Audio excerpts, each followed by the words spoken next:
I was never one for like overly lashing out in anger and frustration whenever I lost a bet. But on this day I did, I remember. I had won some money playing roulette on the Friday, and now it's the Saturday morning, and me and my mate were supposed to be going out, just the two of us, for a night out in Southampton in the evening. And I didn't used to usually bet on accumulators like more than one game, but I did on this day. I had money on the early kickoff. I can't remember, someone to win, roundabout evens. And then I had Manchester City to be winning at half time and full time. And they were at home. I want to say Hull, but I can't remember who they were playing, someone they were supposed to beat comprehensively. And I watched the early game and it went my way. And that was the hardest of the two legs. And I was like, okay, here we go. And then I was late leaving down to see him because I was just constantly glued to my phone to see what was happening with the game. And I was listening to it on Talk Sport as I was driving down to him. And it was 0-0 at half time. And I just couldn't believe it.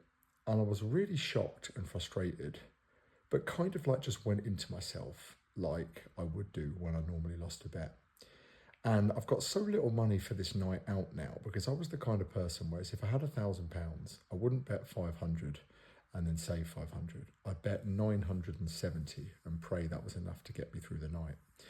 And I can't remember exactly how much I gambled, but I knew I'd lost all my money bar just a few shillings left to try and manufacture this night out.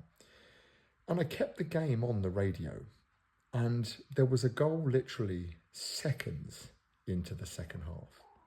And they ended up winning 5-0. And I don't know why I kept listening to the game, almost just like torturing myself. But every time they scored, I was like, oh, of course.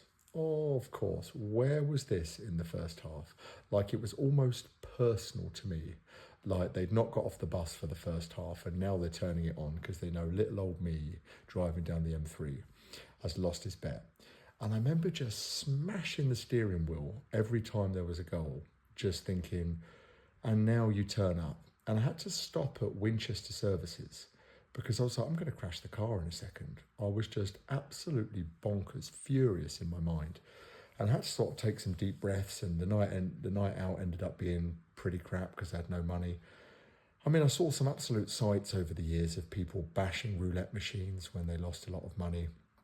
But myself, you would never know. You would usually never know because I was just so good at masking it.